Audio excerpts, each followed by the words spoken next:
wassalamu alaihi wa ala alihi wa ashabihi wa man sara ala nahjihi wastanna bisunnatihi ila yaumiddin.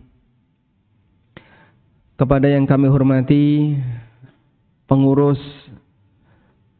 Takmir Masjid Al-Maghfirah, semoga Allah Subhanahu wa taala memberikan rahmat, hidayah dan penjagaan bagi beliau, serta pengurus remaja Masjid Al-Maghfirah, semoga Allah memberikan semangat untuk selalu istiqomah di atas jalan yang lurus, serta Bapak Ibu jamaah sekalian, semoga Allah Ta'ala melimpahkan hidayah dan ilmu kepada kita semuanya. Alhamdulillah, kita layak bersyukur kepada Allah atas kemudahan yang Allah berikan kepada kita untuk bisa belajar di kesempatan pagi hari ini. Dan insya Allah nanti yang akan kita pelajari berkaitan dengan salah satu ilmu yang pernah dipesankan oleh Umar bin Khattab radhiyallahu anhu untuk selalu dijaga agar jangan sampai ilmu semacam ini hilang di tengah masyarakat, yaitu berkaitan dengan masalah ilmu mawarith, ilmu pembagian warisan. Kita diperintahkan oleh Allah Ta'ala untuk selalu memohon hidayah, dan perintah itu berlaku bagi seluruh kaum muslimin, bahkan termasuk Nabi kita Muhammad sallallahu alaihi wasallam.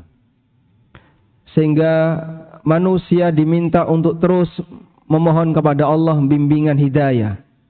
Sebab yang namanya ilmu manusia itu sangat sedikit dibandingkan dengan ilmu yang dimiliki oleh Allah Subhanahu wa taala, bahkan tidak boleh kita bandingkan.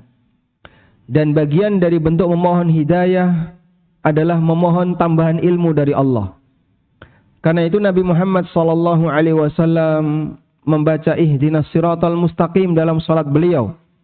Sebagaimana kita juga membaca ihdinas siratal mustaqim, berikanlah kami petunjuk ke jalan yang lurus dalam salat yang kita lakukan. Yang namanya ilmu bagi manusia tidak ada batas. Sehingga kita selalu memohon kepada Allah untuk selalu diberi tambahan.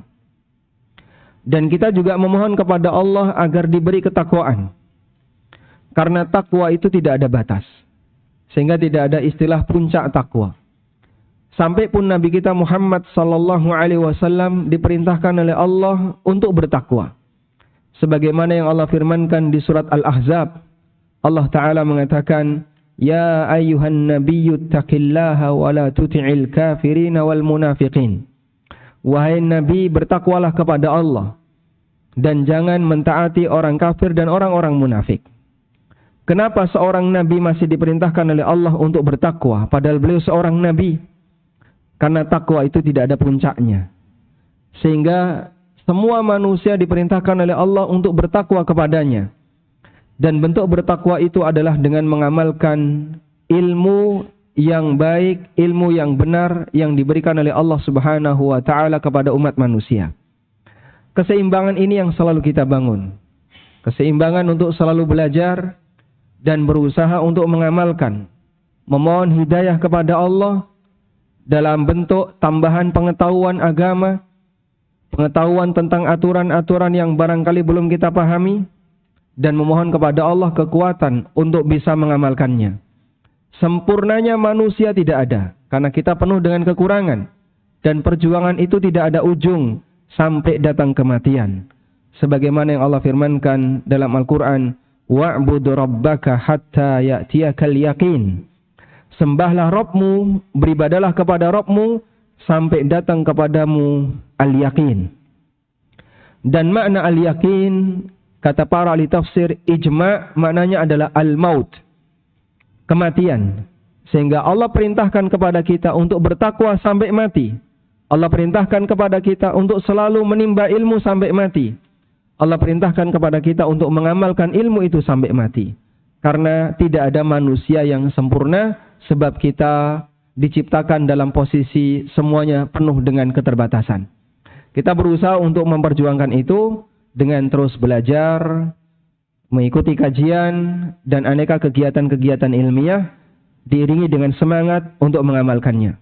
Karena itu tidak lupa kita ucapkan setelah bersyukur kepada Allah, kita ucapkan terima kasih, jazakumullah khairan, kepada Takmir Masjid Al-Maghfirah yang telah memberikan kita kesempatan berupa fasilitas untuk bisa belajar di tempat ini. Semoga Allah Subhanahu wa taala memberikan balasan yang terbaik bagi para takmir. Selanjutnya jamaah yang dimuliakan Allah Subhanahu wa taala, Imam Asy-Syafi'i rahimahullah pernah mengatakan, "Ta'allamu daqa'iqal ilmi. Ta'allamu daqa'iqal ilmi li'alla yadhi'a daqa'iquhu." Pelajarilah ilmu-ilmu yang jarang dibahas oleh masyarakat. Pelajarilah daqa'iqul ilmi, bagian-bagian yang rinci dalam masalah agama. Li'alla yadhi'a daqa'iquhu, agar bagian yang rinci itu tidak hilang. Sebab ilmu itu akan menjadi lestari dan bisa bertahan selama manusia mempelajarinya. Tapi ketika masyarakat sudah tidak mau mempelajarinya, lambat laun ilmu itu akan dilupakan. Karena itu, keberadaan majelis ilmu adalah upaya untuk menjaga kelestarian ajaran Nabi Sallallahu Alaihi Wasallam. Dengan kita mempelajarinya, dengan kita berusaha untuk mengkajinya, akan tetap selalu lestari di tengah masyarakat. Biar lebih maksimal, kami persilahkan kepada jamaah yang berada di sebelah kanan bisa merapat ke depan, memberi kesempatan barangkali bagi yang ada di luar agar bisa bergabung di dalam. Pak, silahkan di sini bisa maju. Ya. Yang penting tidak menghalangi kamera. Nah. Jazakumullah khairan. Tafassahu fil majalis yafsahillahu lakum. Berikanlah kelonggaran di majelis, semoga Allah memberikan kelonggaran bagi kita semua.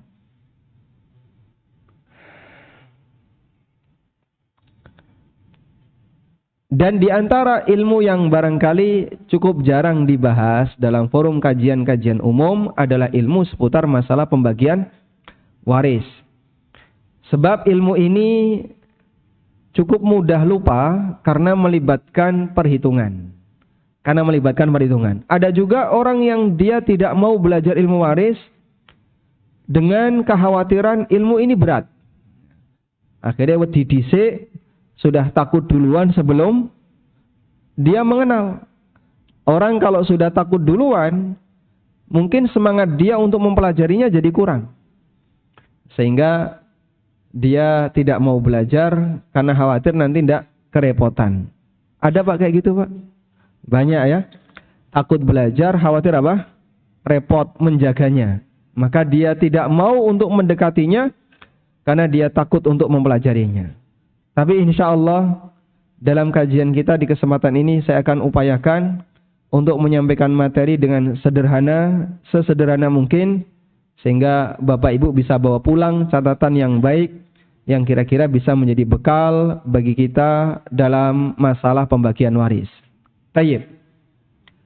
Saya akan berikan beberapa muqaddimah terlebih dahulu sebelum kita menginjak kepada materi tentang masalah pembagian waris. Salah satu buku yang telah saya tulis judulnya Pengantar Ilmu Waris, dan buku itu alhamdulillah sudah selesai kita bedah di ANB Channel. Barangkali sebagian jamaah sudah pernah ada yang mengikutinya. Dan sebenarnya latar belakang dari buku ini adalah melanjutkan kajian yang dulu pernah disampaikan oleh salah satu guru saya. Beliau seusia dengan saya, lulusan Lipia, Al-Ustadz Nurholis Majid. Tapi bukan Pak Dr. Nurholis ya, ini beda. Beliau berasal dari Boyolali, dan waktu itu saya sempat belajar bersama beliau ketika di pesantren Bin Bas.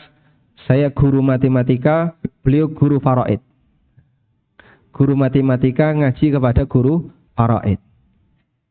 Kemudian Allah takdirkan beliau meninggal dunia, tapi catatan itu masih ada. Lalu semoga menjadi amal jariah bagi beliau.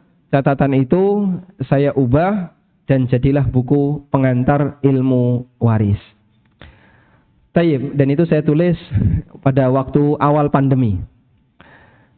Baik, muqaddimah yang pertama jamaah, bahwa dalam kajian ilmu waris ada dua pembahasan yang perlu kita bedakan.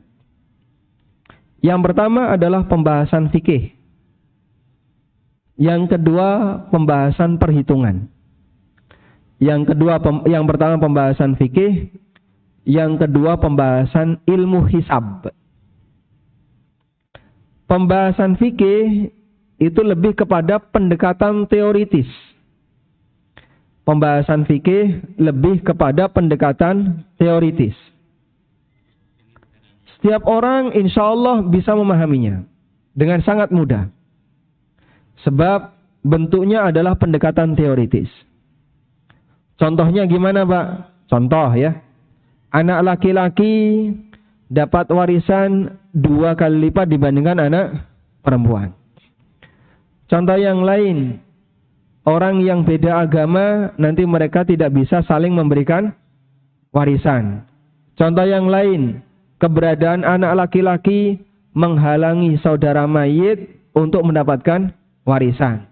Contoh yang lain, orang yang membunuh dia terhalangi untuk bisa mendapatkan warisan. Teori-teori semacam ini sifatnya adalah kajian fikih dalam masalah ilmu waris. Dan insya Allah kaum muslimin bisa memahaminya dengan sangat mudah karena sifatnya sebagaimana kita belajar bagaimana cara salat, sebagaimana kita belajar bagaimana cara puasa, sebagaimana kita belajar fikih-fikih yang lainnya. Di situ tidak melibatkan perhitungan sama sekali. Sifatnya hanya teori-teori yang itu merupakan dasar utama sebelum menginjak kepada masalah perhitungan. Anda kalau belajar teori fikih ilmu waris, insya Allah tidak sangat menakutkan. Karena tidak melibatkan apa tadi? Perhitungan. Sehingga bagi kita ketika belajar ilmu itu begitu mudah dan itu menjadi landasan bagi siapapun sebelum dia belajar tentang perhitungan masalah warisan. Ini yang pertama. Ada jenis yang kedua, yaitu ilmu hisab. Bagian ini yang melibatkan perhitungan. Nah, ketika sudah melibatkan perhitungan, maka dibutuhkan suasana yang lebih serius. Di situ ada istilah perhitungan munasakhat. Kalau ada orang meninggal, lalu ada ahli waris yang berhak dapat warisan, warisan belum dibagi, sampai akhirnya ahli waris ini meninggal dunia. Belum dibagi lagi, sampai akhirnya ada ahli waris ketiga yang meninggal dunia. Wah, itu terus cara pembagiannya gimana? Akan dilakukan pembagian atau perhitungan dengan sistem bertingkat. Yang itu dalam ilmu waris disebut dengan munasakhat. Teori munasakhat. Atau juga menemukan kasus ketika dibagi ternyata sisa. Loh kok sisa? Nggak habis. Maka dilakukan penyelesaian yang disebut dengan rot. Disebut dengan rot. Ada juga pembagian yang ketika dilakukan kurang. Sehingga pecahannya ketika ditotal itu lebih dari 1. Nah, ketika kurang, maka dilakukan penyesuaian yang disebut dengan aul. Model-model seperti ini dilakukan di tahapan ilmu hisab. Model seperti ini dilakukan di tahapan ilmu hisab. Dan waktu saya belajar di Madinah International University, di Mediu, semester 4 dan 5, ada 2 semester ya, cuman 2 SKS. Kita belajar tentang pengantar ilmu waris, ujiannya isinya cuman ngitung dan masing-masing peserta dikasih 1 kertas untuk oret-oret. Jadi persis seperti ujian matematika. Ini 1 kertas oret-oret dan cuman pilihan ganda ya. Kamu hitung ini, ketemu akhir jawabannya itu angka. Sama seperti ketika kita belajar matematika. Nah, itu pondasinya adalah ngerti tentang munasakhat, ngerti tentang aul, ngerti tentang rot, dan beberapa model perhitungan dalam masalah ilmu waris. Insya Allah bagian ini tidak kita bahas di forum ini. Tenang ya, jadi Anda nggak usah takut. Kita lebih banyak membahas dari sisi kajian fikihnya, tidak membahas dari sisi kajian perhitungannya. Muqaddimah yang kedua, dilihat dari objek yang dipelajari dalam masalah pembahasan warisan. Yang tadi ada 2 ya. Pertama apa? Teori fikih. Yang kedua, ilmu hisab. Maka para ulama mengatakan, orang yang belajar ilmu waris ada dua tingkatan. Orang yang belajar ilmu waris ada dua tingkatan. Tingkatan yang pertama adalah orang yang belajar ilmu waris hanya pada pembahasan fikih saja. Dan ini berlaku bagi masyarakat awam secara umum. Bagi mereka yang kira-kira kesulitan untuk belajar dari sisi ilmu hisab, bagi mereka yang kesulitan untuk belajar dari sisi ilmu tentang masalah perhitungan, maka mereka hanya diarahkan untuk belajar teori fikihnya. Tayyib. Untuk jenis tingkatan ini, tidak dituntut agar bisa menyelesaikan perhitungan warisan. Namun kita ajarkan ilmu waris kepada mereka sebagai bekal jika nanti dalam keluarganya ada kasus pembagian warisan, maka jamaah sudah punya ilmu pengantar sehingga saat sang ustadz memberikan fatwa, dia bisa menerima dengan legowo. Dia bisa menerima dengan sukacita. Kenapa? Dia sadar ini aturan Allah. Nggak pakai ngeyel, nggak pakai ribut, nggak sampai harus naik ke pengadilan. Karena masing-masing sudah paham. Ini ada aturan syariat Allah, yang mana aturan ini kalau tidak dipenuhi bisa berbahaya. Dan itu dibutuhkan bagi masyarakat umum. Sehingga orang perlu dikasih pemahaman. Pak, dalam masalah pembagian ilmu waris, laki-laki dan perempuan itu dibedakan. Oh, enggak bisa. Ini enggak adil. Kamu terlalu anti gender. Masya Allah. Terus maunya gimana? Laki dan perempuan kudu podo. Wong podo-podo anak. Iki anak, iki yo anak. Kenapa harus dibedakan? Akhirnya dia minta pembagian warisan untuk anak perempuan dengan anak laki-laki dibuat sama. Kenapa dia protes ketika dibagi sesuai dengan hukum Allah? Karena dia tidak punya muqaddimahnya. Sebab dia tidak punya pengantarnya. Ada juga misalnya non-muslim juga tetap harus dikasih warisan. Tapi dalam agama kita tidak boleh. Oh, tidak bisa. Aturan itu tidak berlaku. Masya Allah. Kenapa? Ini anak, ini juga anak. Masalah agama itu nanti. Ini masalah dunia. Pembagian warisan harus tetap dilakukan meskipun beda agama.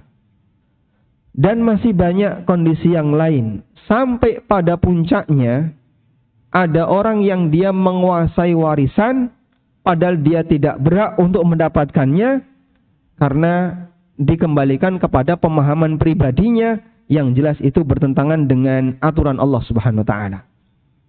Contoh yang paling sering ya, dalam satu keluarga, hanya ada anak perempuan, lalu suaminya meninggal, ada istri, kemudian suami ini punya beberapa saudara. Biasanya gimana, Pak? Biasanya gimana? Saudaranya suami nggak dikasih. Kenapa nggak dikasih? Ini bukan keluarga inti. Warisan hanya boleh untuk keluarga inti. Dan keluarga inti itu suami, istri, anak, orang tua. Saudara nggak masuk.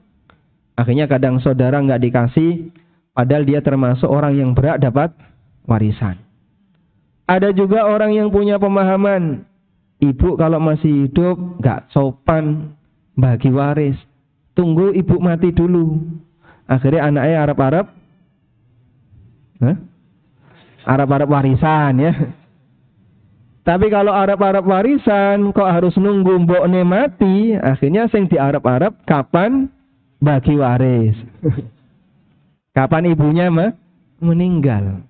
Itu contoh ketika orang tidak punya muqaddimah dalam masalah pembagian warisan, sehingga dia membuat aturan sendiri, yang aturan itu bertentangan dengan ketentuan Allah Subhanahu wa Ta'ala. Tayyib. Karena itu kita belajar agar kita ketika diberitahu, Pak, aturannya kayak gini, kita siap menerima. Bapak, cara baginya seperti ini, kita siap menerima. Sami'na wa ata'na. Terima kasih Ustadz, saya sudah pernah punya muqaddimahnya, punya pengantarnya, pernah mengikuti kajian tentang pengantar ilmu waris, sehingga kita lebih siap untuk mendapatkannya. Tayyib. Tingkatan yang kedua, ini yang lebih tinggi. tingkatan bagi para talibul ilmi. Mereka yang ada di kampus jurusan syariah nanti akan belajar ini ya. Dia belajar tidak boleh hanya sebatas di bagian pengantar. Tapi dia harus sampai bisa menyelesaikan perhitungan. Sehingga kalau ada sebuah kasus, dia diminta untuk tahu bagaimana cara ngitungnya, siapa saja ahli warisnya, lalu bagaimana cara ngitung hak warisannya, kalau nggak beres, ada kekurangan atau kelebihan, bagaimana cara menyelesaikannya. Dia harus ngerti tentang aul, dia ngerti tentang rod. Ini dituntut untuk mereka yang belajar ilmu waris lebih serius. Siapa ini? Para talibul ilmi. Mereka yang kuliah di jurusan syariah di Universitas Islam Madinah harus sampai bisa itu. Mereka yang belajar di Ma'had dan di situ ada pembahasan masalah warisan harus bisa sampai di situ. Sehingga dia harus sampai bisa menyelesaikan dengan detail. Nah, kalau Bapak Ibu barangkali belum sampai pada tingkatan ini, jangan ditinggalkan. Anda tetap harus belajar di tingkatan yang pertama. Ada sebuah pepatah mengatakan, ma la yudraku kulluh, la yutraku julluh. Nek ra iso dijukuk kabeh, jukuk sing paling penting. Kalau nggak bisa dilakukan semua, jangan ditinggalkan semua. Tapi ambil yang paling penting. Sehingga kalau kita misalnya memandang, wah kajian masalah ilmu waris, kok wis medeni dhisik ya. Lihat ada banyak kotak-kotak, wah gak ngerti mas. Iki kotak-kotak jimat nomor-nomor mas. Mas ini kotak-kotak bagi waris. Ini dapat sekian, ini dapat sekian, itu bukan jimat ya. Terus kenapa dia nggak mampu untuk itu? Tolong jangan tinggalkan semuanya. Ma la yudraku kulluh, la yudraku julluh. La yutraku jullu. Siapa yang tidak bisa mengenali semua, jangan tinggalkan yang paling penting. Sehingga berusahalah untuk tetap berada di posisi tadi ya. Berada di posisi belajar bagian fikihnya, kalaupun Anda tidak bisa belajar untuk ilmu hisabnya. Baik. Selanjutnya, pengantar yang ketiga. Ilmu waris termasuk di antara ilmu yang penting untuk dipelajari dengan beberapa alasan. Satu, hadiah sudah disiapkan. InsyaAllah. Jadi catatan harus lengkap ya. Yang pertama, Allah sendiri yang menjelaskan dengan detail pembagiannya. Sebagaimana yang Allah jelaskan di beberapa ayat di surat An-Nisa. Mulai dari ayat yang ke-11, 11, 12, 13, 14. Itu berisi tentang masalah fikih waris. Juga di bagian akhir dari surat An-Nisa. Itu juga berisi tentang masalah pembagian waris. Allah sendiri yang bagi. Dan para ulama mengatakan, ada 3 harta di mana Allah sendiri yang menentukan pembagiannya. Sementara yang lain atau manusia tidak diberi wewenang untuk membaginya. Sehingga tidak boleh orang berkreasi dalam masalah ini. Apa saja itu? 1, harta waris. Yang kedua, harta zakat. Yang ketiga, harta ghanimah. Waris, zakat, ghanimah. Allah yang bagi. Waris, Allah yang menentukan bagaimana pembagiannya. Zakat, Allah telah tetapkan 8 asnaf yang berhak untuk mendapatkannya. Masalah ghanimah, Allah juga tetapkan siapa saja yang berhak untuk mendapatkannya. Sehingga ketika para sahabat bertanya, yas'alunaka 'anil anfal, qulil anfalu lillah. Mereka bertanya kepadamu, wahai Muhammad, tentang al-anfal, harta rampasan perang. Katakan bahwasanya al-anfal itu milik Allah. Dan Allah sendiri yang akan membaginya.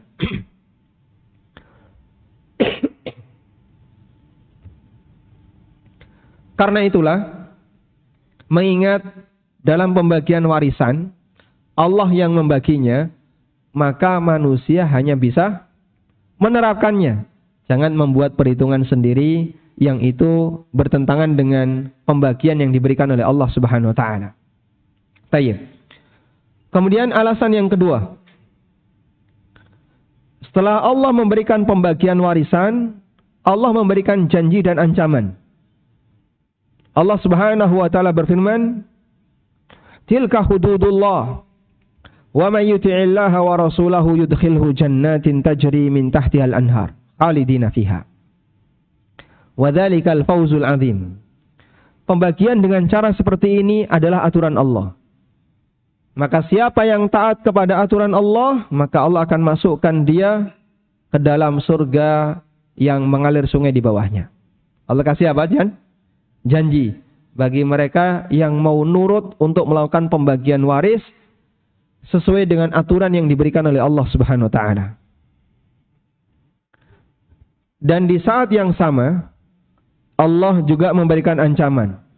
Wa may ya'sillaha wa rasulahu wa yata'adda hududahu yudkhilhu naran khalidan fiha. Dan siapa yang durhaka kepada Allah dan Rasulnya dan melawan aturan Allah, maka Allah akan masukkan dia ke dalam neraka kekal di dalamnya. Sehingga enggak nurut dalam masalah pembagian waris itu bukan hal yang remeh, Pak. Ada pertanggungjawaban yang besar di akhirat sampai Allah kasih ancaman, wa may ya'sillaha wa rasulahu wa yata'adda hududahu.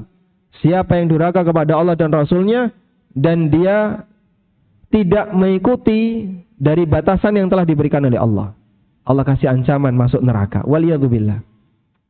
Makanya kalau orang sudah mendapatkan pembagian waris lalu dia enggak terima dengan aturan syariat, mohon untuk disadari ini bukan perkara remeh, akan ada pertanggungjawaban yang besar di akhirat.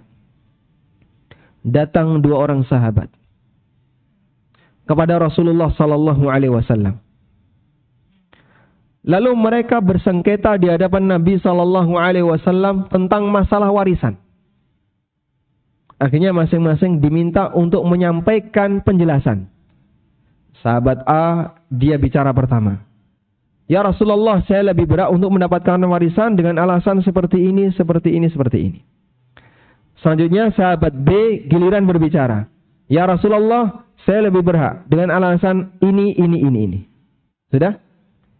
Selesai mereka menyampaikan alasan, Nabi SAW memberikan pengantar. Beliau mengatakan, Innama ana basyarun. Aku adalah manusia. Dan aku akan putuskan untuk kalian bima asma, sesuai dengan apa yang aku dengar dari laporan kedua kalian. Sebab Nabi SAW tidak tahu hal yang gaib. Nabi Muhammad SAW tahu nggak Pak hal yang gaib? Ya, ada yang beliau tahu dan itu melalui wahyu dari Allah, dan ada yang tidak beliau tahu. Tapi hukum asalnya manusia tidak tahu hal yang gaib. Kalau beliau tidak diberitahu oleh Allah, maka beliau tidak tahu hal yang gaib. Maka ada kejadian kalungnya Aisyah hilang, beliau minta sahabat untuk nyari, dan beliau juga tidak tahu di mana tempatnya. Beliau tidak perintahkan, wahai para jin, carilah kalung Aisyah. Enggak ada cerita seperti itu. Adanya sahabat yang diperintahkan untuk mencari. Tayyib. Dua sahabat ini lapor. Mereka ingin menyelesaikan sengketanya di hadapan Nabi SAW. Yang satu menyampaikan alasan, yang satu menyampaikan alasan. Selesai itu beliau menyampaikan, Innama ana basyar. Fa'ahkumu bima asma. Aku adalah manusia. Dan aku tetapkan sesuai dengan apa yang aku dengar. Lalu beliau menyampaikan, barang siapa yang aku menangkan dalam kasus ini, yang aku putuskan dia menang dalam kasus ini, wa huwa ya'lamu annahu ghairu muhikkin lidzalik, sementara dia tahu kalau sebenarnya dia tidak berhak untuk itu, faqad iqtata'tu jamratan minan nar. Sadarilah sebenarnya dia telah mengambil sebagian dari bara neraka. Kalau mau dimakan silahkan, mau dia tinggalkan silahkan. Sudah? Selesai Nabi SAW memberikan pengantar seperti itu, dua sahabat ini gemeteran sampai nangis.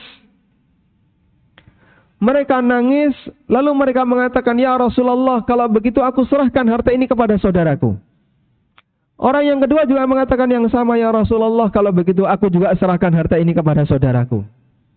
Datang dalam keadaan semangat rebutan dapat warisan. Setelah di hadapan Nabi SAW, mereka semangat untuk menolak menerimanya. Masya Allah. Kenapa, Pak? Takut dengan konsekuensi di akhirat. Coba kalau semangat takwa semacam ini dihadirkan saat pembagian warisan, tak perlu, Pak, munggah sampai ke pengacara, itu tidak perlu, Pak. Apalagi kalau sudah naik ke pengadilan, lalu nyewa pengacara, nyewa penasihat hukum, duitnya tercecer-cecer di mana-mana. Bapak Ibu yang kami hormati, di Indonesia untuk bisa menerbitkan satu hukum modalnya butuh keluar berapa, Pak? Butuh berapa? Untuk menerbitkan satu aturan, keputusan ketika orang sengketa. Kalau ada orang ya, warisannya cuma 50 juta, diangkat ke pengadilan. Kira-kira duitnya habis di mana? Ya? Habis di mana, Pak? 50 juta itu kurang, Pak, bukan cuma habis. Kalau miliaran, nah itu baru ketika diperebutkan, nanti nyiperat ke sana sekian ratus juta, nyiperat ke sana sekian ratus juta, sekian ratus juta. Masya Allah. Kalian tuh lo ngapain? Ngomong dikei kok padu. Cuman dikasih kok, Pak? Padu. Kudunya dikei ditompo dengan baik, ndak ada yang lari keluar, Pak. Tapi ketika dia dikasih, lalu dia berantem dulu, akhirnya ada yang lari ke pengacara ini, belum lagi pengacara ini nanti sama rekan-rekannya lari kemana-mana. Dengan nilai yang miliaran itu bisa habis, hanya tinggal seperempatnya. Yang lain hilang di jalan. Makanya kadang saya merasa heran. Kok tego-tegone ada orang sampai rebutan warisan di pengadilan? Padahal resikonya sudah tahu pasti seperti itu. Iku mikirin yang di gitu.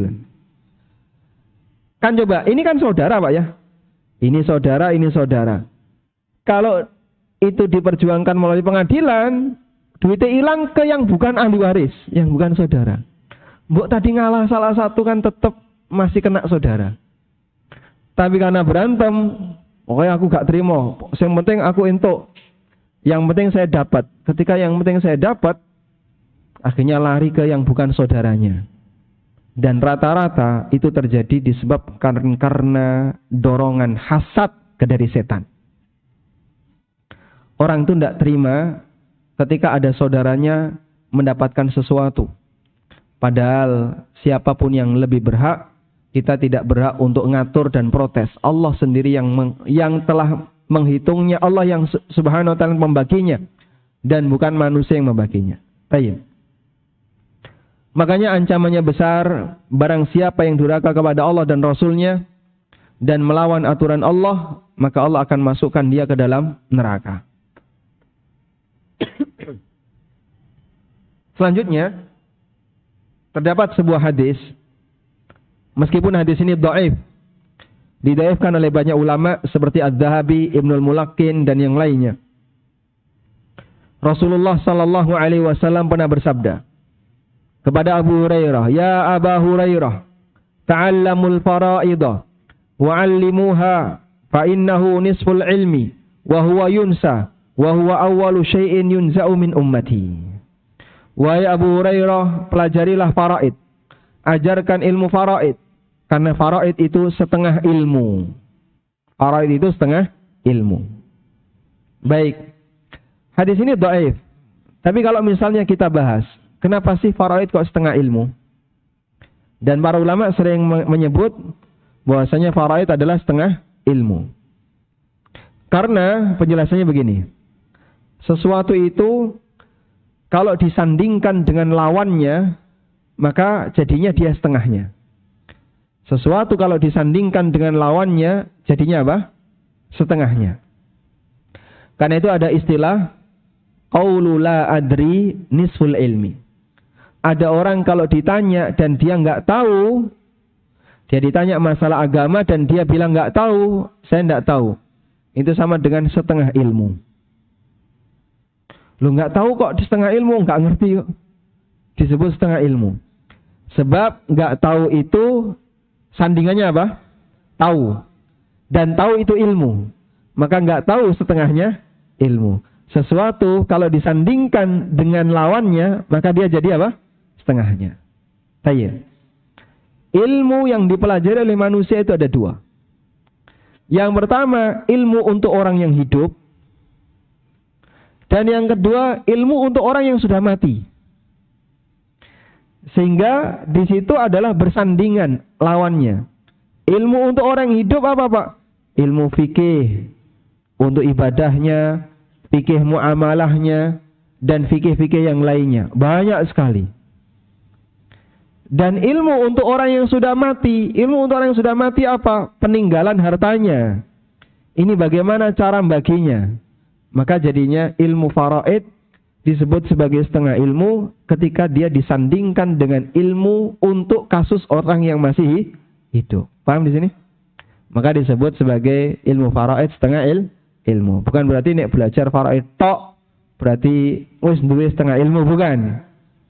Tapi maksudnya ilmu faraid itu membahas untuk kasus orang yang sudah meninggal, yang itu merupakan lawan untuk ilmu kasus bagi orang yang hidup. Sehingga ketika sesuatu itu disandingkan dengan pasangannya, maka jadilah dia separuhnya. Baik. Dan dulu para sahabat, mereka banyak memberikan motivasi agar belajar ilmu faraid. Seperti yang disampaikan oleh Umar bin Khattab radhiyallahu anhu. Beliau pernah mengatakan, ta'allamul fara'idha fa innaha min dinikum. Pelajarilah ilmu faraid, karena faraid itu bagian dari agama kalian. Dan dalam riwayat yang lain beliau mengatakan, ta'allamul fara'idha wan nahwa was sunnah, kama tata'allamuna al-Qur'an. Pelajarilah ilmu faraid, ilmu nahwu dan sunnah, sebagaimana kalian belajar Al-Qur'an. Abu Musa al-Ash'ari radhiyallahu anhu juga pernah mengatakan, mathalul ladzi yaqra'ul Qur'ana wa la yuhsinul faraid. Orang yang pandai ilmu Quran tapi dia enggak ngerti faraid, kama sali burnus la ra'salahu. Seperti burnus tapi enggak ada kepalanya. Burnus seperti ini ya. Pakaian burnus ya. Jadi baju ada kepalanya. Namanya apa? Hoodie ya. Jaket hoodie. Seperti jaket hoodie yang enggak ada kepalanya. Ini keterangan Abu Musa al-Ash'ari. Sehingga beberapa sahabat menekankan agar kita belajar ilmu waris. Sebab ilmu ini kalau tidak dipelajari dan banyak orang yang ketakutan untuk mempelajarinya akan hilang dan tidak lestari di masyarakat. Saat dibutuhkan, orang tidak bisa memberikan jawaban dengan tepat. Baik. Berikutnya. Sudah ngantuk jamaah? Belum? Ya, pokoknya nanti dilihat kok matanya sudah merah berarti harus selesai kajiannya ya. Ini kan jam istirahat ya. Jam istirahat untuk anak-anak bayi maksudnya. Yang dewasa yang mampu bayi juga ada ya. Baik, kita lanjutkan. Muqaddimah berikutnya. Yang keberapa, Pak? Yang keempat. Muqaddimah yang keempat. Perlu dibedakan antara fatwa dengan keputusan hakim. Bedakan antara fatwa dengan apa? Keputusan hakim. Ketika Bapak Ibu punya kasus warisan di rumah tangga. Ada kasus warisan di rumah Anda. Lalu Anda ingin mendapatkan penyelesaian. Pak, saya ngitung sendiri kok kayaknya nggak sanggup. Diundanglah seorang ustadz. Diundanglah seorang ustadz yang paham dalam masalah ini. Sudah? Dan sang ustadz memberikan jawaban. Mohon dipahami, jawaban ustadz ini statusnya adalah fatwa. Dan fatwa itu beda dengan keputusan hakim. Beda dengan keputusan hakim. Apa bedanya, Pak? Fatwa itu tidak mengikat. Sedangkan keputusan hakim itu mengikat. Meskipun dua-duanya bersumber dari ijtihad. Ulama memberikan fatwa sebelumnya beliau beristihad. seorang hakim ketika membuat keputusan hukum, sebelumnya beliau juga berijtihad. Sehingga dua-duanya berijtihad, namun bedanya status kekuatan hasil. Kalau fatwa sifatnya tidak mengikat, kalau keputusan hakim sifatnya mengikat. Sehingga ketika ada orang bersengketa dalam masalah warisan, lalu sampai naik ke pengadilan, kemudian diputuskan oleh hakim, si A dapat sekian, si B dapat sekian, C dapat sekian. Sudah ketok palu. Terbitlah surat keputusan hakim. Surat keputusan semacam ini, kalau orang tidak laksanakan, bisa dituntut dan jadi tindak kriminal. Kalau orang tidak laksanakan, bisa dilaporkan dan menjadi tindak kriminal. Karena dia sifatnya mengikat. Punya kekuatan daya paksa. Sudah? Tapi kalau keputusan ustadz yang sifatnya sukarela, diminta untuk ngasih penjelasan, dan itu hanya sifatnya fatwa, ada yang mau ikut, ada yang tidak mau ikut, itu hal yang biasa. Sebab ustadz tidak punya kekuatan untuk memaksa. Sehingga sang ustadz menjelaskan.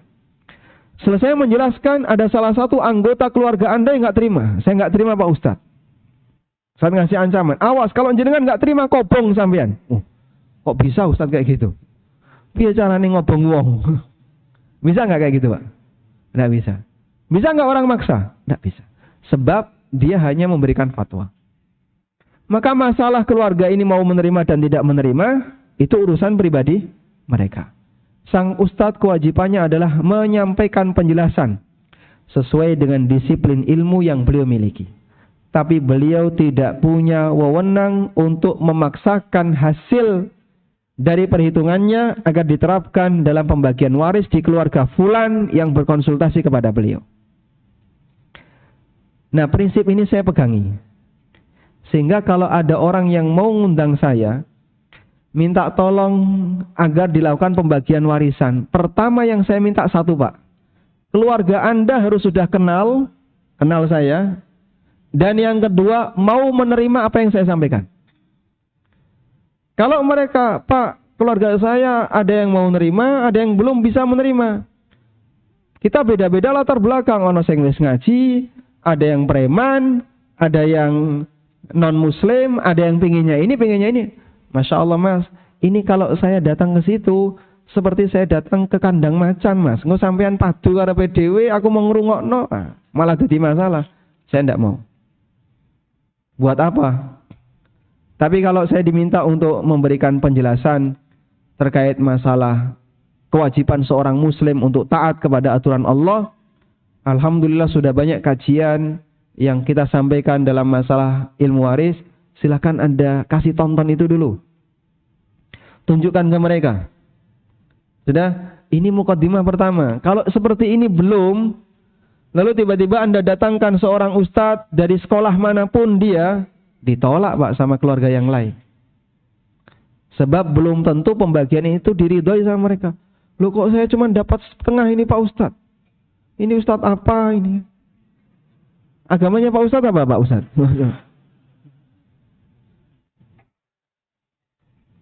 Jadi dia nggak terima karena dia merasa dapat lebih sedikit.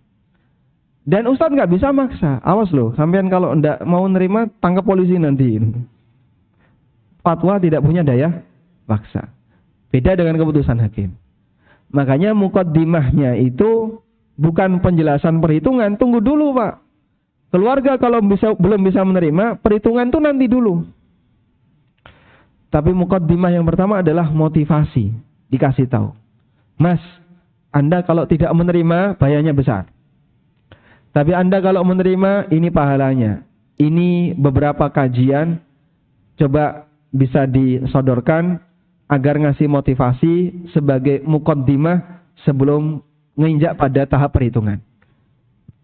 Kalau dia sudah bisa menerima itu, alhamdulillah sudah ada satu frekuensi. Datang satu rombongan ke rumah saya. Lalu diterima oleh teman-teman yayasan, dipersilahkan masuk ke dalam kelas. Mereka mau bagi warisan. Dan minta saya yang dilakukan pembagian. Sebelum saya ngomong, saya tanya kepada masing-masing. Apakah Bapak Ibu sudah siap untuk menerima apa yang saya sampaikan? Ya meskipun saya menyadari ya, kalau saya jelaskan mereka berat untuk tidak menerima. Tapi saya tidak mau di forum ini ada pertengkaran. Nek sampean arep padu aja ning kene. Nek arep padu satu keluarga jangan di sini, keluar saja di sana. Saya tidak mau setelah penjelasan ada pertengkaran. Maka saya minta dulu pastikan. Sudah mau menerima? Kalau mereka mengatakan kami semuanya sudah siap menerima. Baik, baru saya jelaskan. Sampaikan kasus yang Anda punya. Nah, mereka kan saling menyampaikan, saling melengkapi ya. Si A menyampaikan, si B menyampaikan, si C menyampaikan. Data ada, lengkap. Sudah, selanjutnya mari kita lakukan pembagian. Mari kita lakukan pembagian. Baik. Nah yang lebih parah lagi, salah satu anggota keluarga tanya ke Ustadz. Sudah? Dia menyampaikan informasi, data, tapi cuma dari satu orang. Sang Ustadz jawab. Sang Ustadz ya? Ya. Jawaban Ustadz dibawa ke keluarganya. Ini loh lihatan. Ustadz jawabnya kayak gini. Saya dapat lebih banyak loh. Lihat. Akhirnya bisa jadi orang ini ketika tanya, data itu dipelintir, atau tidak semuanya disampaikan, atau masih ada beberapa data yang dia nggak tahu, sehingga jawabannya menguntungkan bagi orang ini. Tapi dipaksakan keluarganya untuk mengikuti itu. Ini lebih parah lagi. Sekali lagi Bapak, kalaupun Anda bawa masalah ke seorang ustadz, lalu tanya tentang kasus warisan, kemudian jawabannya Anda bawa ke keluarga Anda, ke rapat keluarga, belum tentu mereka bisa menerima. Dan ustadz memberikan fatwa itu boleh dengan satu informasi. Tapi kalau hakim tidak boleh memutuskan kecuali dengan mendengarkan semua. Paham ya? Sebab hakim untuk menyelesaikan sengketa. Tapi kalau ustadz hanya memberikan masukan sesuai dengan ilmu yang beliau punya. Di konsultasisyariat.com, kejadian ini pernah ada dan saya alami, dan sampai akhirnya saya jadi korban, dimarahi oleh seseorang. Ibu-ibu ngirim pertanyaan. Dalam pertanyaan itu dia sampaikan kalau dia didolimi oleh suaminya, dengan semua penjelasan kalau dia adalah pihak yang sangat didolimi oleh suaminya. Kemudian dia tanya ya, bolehkah saya gugat cerai? Dengan semua pertimbangan itu, saya ngasih jawaban melalui email, boleh gugat cerai. Akhirnya itu disampaikan ke suaminya. Fatwa bukan hakim. Ingat ya, fatwa itu bukan hakim. Fatwa bukan hukum. Fatwa itu memberikan jawaban untuk penanya sesuai dengan data yang dia berikan. Maka kalau Bapak ketika minta fatwa, ada data yang dipelintir, lalu kemudian Ustadz memberikan jawaban sesuai dengan data yang Anda sampaikan, beliau tidak disalahkan. Loh kok Pak Ustadz nggak tanya dulu sama saya, suami saya bilang seperti ini, terus Pak Ustadz ngasih fatwa boleh nikah lagi. Misalnya ya. Padahal data yang disampaikan suami saya itu keliru Pak Ustadz. Loh saya tidak bertanggung jawab untuk tanya kepada siapapun berkaitan dengan kasus yang dialami oleh penanya pertama. Karena ini sifatnya apa? Fatwa. Beda dengan hakim ya. Kalau hakim harus cover both side. Semua sisi harus dia cover. Hakim akan dinyatakan salah jika satu orang bicara, yang lain disuruh diam. Itu salah. Dan Allah Subhanahu wa taala sebutkan cerita Nabi Daud alaihi salatu wassalam. Datang dua orang kepada Nabi Daud. Lalu yang satu mengatakan, Inna akhi lahu tis'un wa tis'una na'jatan wa liya na'jatun wahida faqala akfilniha wa azzani fil khitab. Saudaraku ini punya 99 kambing. Saya cuman punya satu kambing. Terus dia menang debat, mengalahkan aku, kemudian kambingku diambil. Jadi genap jadi 100. Wa azzani fil khitab. Dia bisa mengalahkanku dalam bicara. Daud langsung ngasih keputusan. Qala laqad zalamaka bi su'ali na'jadika ila ni'aji. Kamu telah mendolimi saudaramu disebabkan kamu meminta agar kambing dia dijadikan satu dengan kambingmu. Dan itu kan ditegur oleh Allah. Ditegur oleh Allah. Wa dhanna Dawudu annama fatannahu. Dan Daud yakin ini adalah ujian dari Allah. Lalu beliau bersujud, tersungkur kepada Allah Subhanahu wa taala. Baik, para ulama mengatakan, kenapa Nabi Daud ditegur oleh Allah? Karena beliau baru mendengar satu, yang satu belum diberi kesempatan bicara. Langsung diputuskan. Beliau baru mendengar satu, langsung diputuskan. Yang satunya belum diberi kesempatan bicara. Ditegur oleh Allah. Sebab Daud seorang hakim. Sedangkan kalau fatwa, tidak perlu seperti ini. Paham insyaAllah? Ayo. Kembali ke tadi. Saya putuskan, silahkan gugat cerai kalau keadaannya seperti ini. Sudah, siang fatwa itu saya sampaikan. Sore saya ditelepon seorang ustadz dari Jakarta. Kamu bilang apa? Saya sampaikan, saya bilang seperti ini. Masya Allah. Pedes ya, mau dimarah-marahi. Ya sudah, kalau begitu saya nanti segera kirim email untuk membatalkan itu. Masya Allah, ternyata wanita ini berdusta. Ternyata wanita ini berdusta. Apakah saya punya tanggung jawab untuk mendengarkan suaminya? Tidak. Kenapa? Fatwa. Masalah dia ngasih data yang salah, itu urusan pribadi dia. Maka sekali lagi, ketika Anda bertanya, dan itu berkaitan dengan masalah yang menyangkut orang lain, jika Anda ngasih data yang salah, lalu Ustadz menyampaikan fatwa, terus Anda gunakan pembenar dalam sengketa, keliru seperti ini. Nah, kalau mau diselesaikan bareng, dua-duanya harus menyampaikan data. Dan kalau sebatas untuk kepentingan pribadi, Anda boleh satu orang menyampaikan data. Tapi sifatnya tidak mengikat bagi yang lain. Dipahami insyaAllah? Nah, salah satu sumber pertempuran atau pertengkaran di antara para penggerak dakwah. Nah, yayasan ini nanti enggak akur dengan yayasan ini. Lalu saling tegang, lapornya ke satu ustadz, saling lapor, ini lapor. Dan bisa jadi laporannya berbeda, laporannya bergantian. Akhirnya ustadznya jadi mencele. Bar ngomong dele, saya jadi tempe. Dipermainkan oleh jamaahnya. Karena tanyanya kayak gitu Pak caranya Pak. Baik, sehingga tolong untuk mengedepankan prinsip kejujuran. Pada saat orang itu bertanya tentang kasus yang ada kaitannya dengan orang lain. Kalau pribadi, yaitu silahkan. Tidak perlu ngundang orang lain. Pak Ustadz, kalau saya sholat sebelum tasyahud akhir kurang 1 detik ngentut, itu gimana hukumnya Ustadz? Nah, itu kan pribadi ya. Nggak ada kaitannya dengan orang lain. Tinggal 1 detik aja Ustadz. Masa nggak boleh Ustadz? Sayang sekali itu 4 rakaat hilang. Baik. Itu contoh kalau pribadi. Yang seperti ini, Anda misalnya memelintir data, lalu ustadznya ngasih penjelasan yang sesuai data Anda, dan salah tidak sebagaimana realita, yang nanggung dosa 1 orang. Baik. Selanjutnya jamaah yang dimuliakan Allah,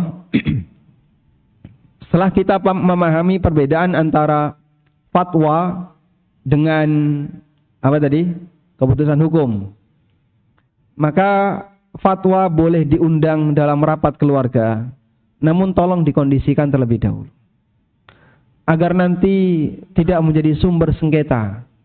Karena Anda membawa pendapat, dan belum tentu pendapat itu bisa diterima oleh keluarga kalau dia belum punya muqaddimah. Kondisikan keluarganya dulu, kalau mereka sudah terkondisi, baru silahkan dilanjutkan. Nah, selanjutnya. Kita akan bahas beberapa kaidah fikih terkait masalah warisan. Muqaddimah sudah selesai ya. Kita bahas beberapa kaidah fikih terkait masalah warisan.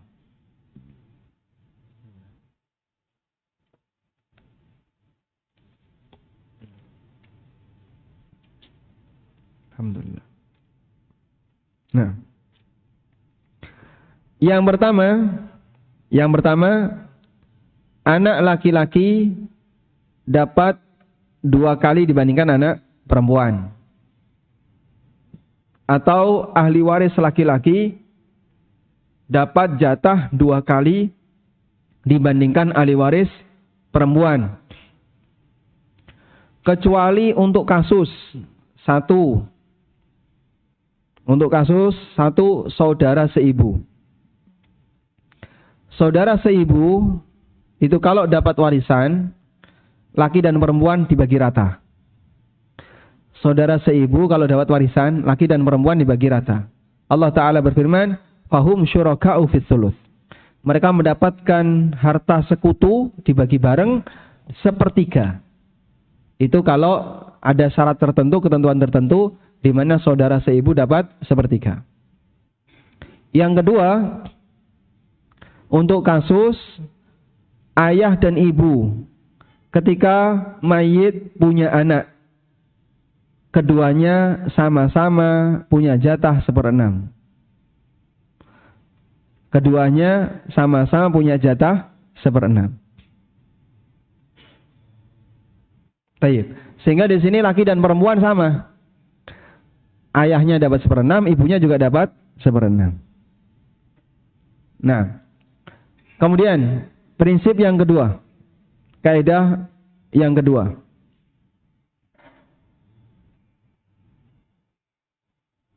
Bahwa sebab perpindahan harta dari orang tua ke anak itu ada 3.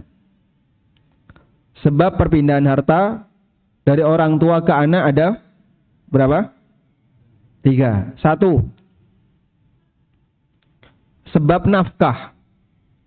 Yang pertama adalah sebab nafkah. Adalah perpindahan harta dari orang tua ke anak yang sifatnya wajib dan nilainya sesuai kebutuhan bagi anak yang tidak mampu. Perpindahan harta dari orang tua ke anak sifatnya wajib, nilainya sesuai kebutuhan bagi anak yang tidak mampu. Dipahami ini? Baik. Yang kedua adalah hibah atau hadiah. Hibah atau hadiah adalah perpindahan harta dari orang tua ke anak di luar kebutuhan. Perpindahan harta dari orang tua ke anak di luar kebutuhan. Sifatnya tidak wajib, namun harus sama semua anak. Siji dikei, kabeh kudu diparingi. Satu dikasih, yang lain juga harus dikasih. Dipahami insyaallah? Baik. Laki dan perempuan sama, sebab ini bukan warisan. Hibah itu bukan warisan. Sehingga laki dan perempuan boleh sama. Anak pertama dikasih, anak kedua, anak ketiga juga dikasih. Ada orang tua yang memberikan anaknya. Anak pertama nikah, dikasih mobil. Maka nanti adiknya yang TK, kalau ini nikah harus dikasih mobil. Karena ketentuannya siapa yang nikah dikasih hadiah mobil, berarti siapapun anaknya yang nikah nanti juga harus dikasih hadiah mobil. Meskipun yang adik-adiknya masih kecil. Paham insyaallah? Baik. Sampai ada keterangan. Ada orang tua menikahkan putrinya, anak pertama. Lalu dia dikasih hadiah keledai. Adiknya belum nikah. Sudah? Belum sempat menikahkan adiknya, bapak ini meninggal. Sehingga kesempatan sang adik untuk mendapatkan hadiah berupa keledai nggak ada, karena bapaknya sudah meninggal.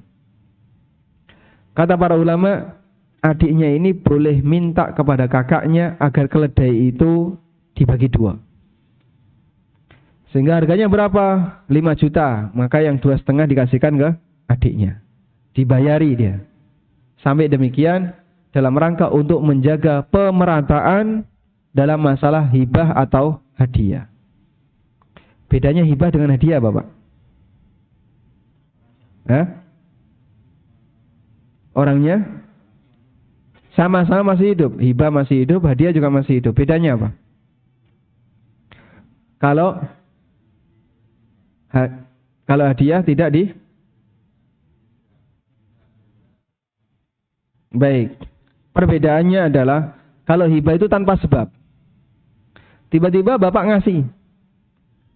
Nggak ada sebab prestasi, nggak ada sebab satu yang istimewa, langsung ngasih. Kalau hadiah itu ada sebab. Nikahan, lulus kuliah, terus apa lagi misalnya? Nikah lagi, dan seterusnya. Nah itu terus dikasih hadiah, boleh nggak? Nah ini namanya hadiah. Ada sebab, terus dia dikasih ya hadiah. Nah, tapi kalau hibah tanpa sebab. Kadang tiba-tiba anak dikasih begitu saja. Ketika hibah itu dikasihkan tanpa sebab, harta itu dikasihkan tanpa sebab, ini statusnya apa? Hibah. Tayyib.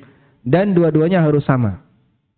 Makanya kalau anak satu dikasih kendaraan, anak yang lain kasih kendaraan. Jika syaratnya nikah, berarti itu hadiah ya. Ini nikah, kasih motor. Nanti anaknya yang terakhir kalau nikah, harus kasih motor. Ada pemerataan. Tayyib. Yang ketiga, warisan. Perpindahan harta dari orang tua ke anak yang sifatnya otomatis. Otomatis, kalau dalam bahasa Arab disebut dengan ijbari.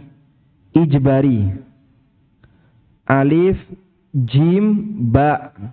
Alif, ro, ya. Ijbari. Ijbari artinya apa? Otomatis. Artinya apa? Begitu orang tua mati, otomatis harta itu langsung pindah hak milik jadi milik anak dan seluruh ahli waris yang lain. Meskipun nggak pakai akad. Bahkan meskipun diam saja sampai mati, bahkan sampai meskipun ketika orang tua menolak anaknya. Ada orang tua saking jengkelnya sama anak, terus dia bilang, mulai hari ini kamu sudah tidak saya anggap sebagai anakku lagi.